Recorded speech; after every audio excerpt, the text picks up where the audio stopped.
Hello and welcome to my MD4351 002 assessment piece for the audiovisual side of the project. Here I will be talking to you a little bit about what I'd done to make the project of Faded in 1, the studio, and 2, on my own DAW, being Logic Pro X, and how it all got put together and everything in between and not. Hope you enjoy.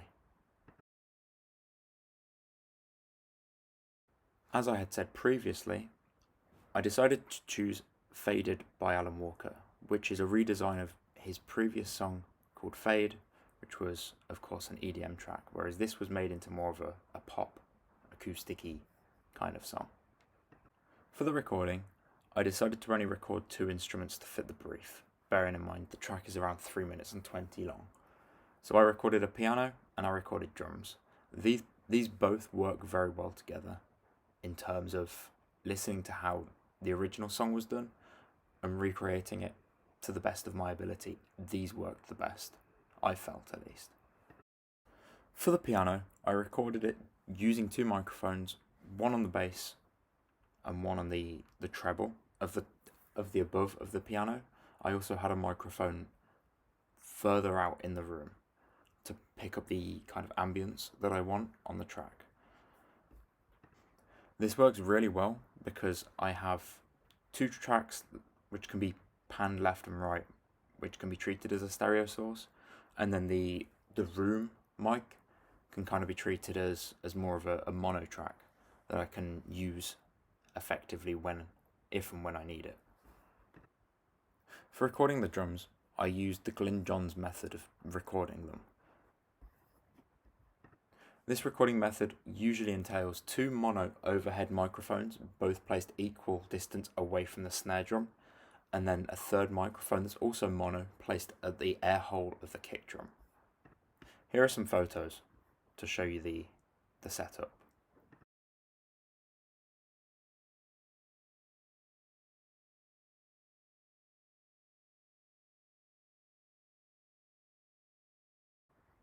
For recording the piano in this way, I chose to do it partially because you get a good ambience of the room, and then also you get a very good stereo panned mix with the bass and the treble of the piano, which in piano-based tracks works very well usually. I'll say also, it also works very well using Glyn Johns' drum method because, again, it gives you the good stereo feel. Even though you're recording in mono, it works well and it molds all the tracks together, makes it feel very whole as a drum track. And to further on from that, it makes mixing of drums quite a lot easier than miking up 11 microphones all around the drum kit, as opposed to 3 microphones, for example. For recording, I decided that I would, in the studio, record straight into Pro Tools and bounce the single files out into my own USB, which I'd then transfer over to my own device, which I'd then put into Logic. I recorded with a metronome to make sure everything is in time, and if it doesn't, then I'll flex it into time in Logic. All of these things are quite common to do in any DAW, not particular to any specific. So, yeah. So, the final thing I was going to add to the track was kind of a sound effect, i.e. rainfall, waterfalls, bird sounds, nature sounds, static, and yeah. I kind of like the idea to stick with bird sounds because I've got a couple of really nice bird sounds from home, and I've also got a couple of downloaded ones that I kind of want to use in a track, so I feel that this was the most suited for those sounds. So, yeah. I decided to add these just to give an extra layer to the mix, because when it's fully mixed, it really binds well to the song and to the track, and it sounds very nice as well, from my personal opinion. I also decided to kind of EQ it and add a filter, also add a bit of reverb to it just so it had more of a spacey feel, just so it wasn't very dry. It needed that kind of extra aspect of freeness to the sound, I felt. So in this, I'm going to be talking about time-based effects. So reverb and delay. With the piano, I felt that I kind of want it to be.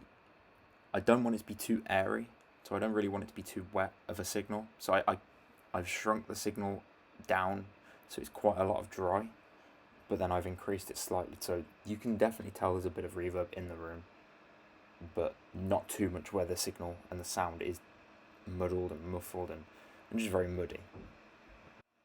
On the other hand of this, the drums, when I recorded them and when I listened to them back, they were very dry of a signal. So I kind of wanted to make them a little bit more wet. So I treated it with just a little bit of reverb and adding a wet signal in, just increasing it until I kind of found the right vibe to match the piano and match the kind of aspect of what song I've gone to record. And yeah, really. For compression, I only really needed to compress the piano track, and only then it was a bit slight, just to keep the signal from shouting out too much in the mix. And of course, like, bearing in mind the piano is the lead melody part of the recording, I didn't want it to be too far ahead because the drums wouldn't knit together in the mix as well. So, oh, and another thing I used was kind of a little bit of sidechain compression between the drums and the piano, the high piano part, just so it shouted out when it needed to too. Also, here's a little compression meme. Talking about EQ, I really needed to EQ the sound effect, being the bird noises and the waterfall, because they were very loud as a dry signal.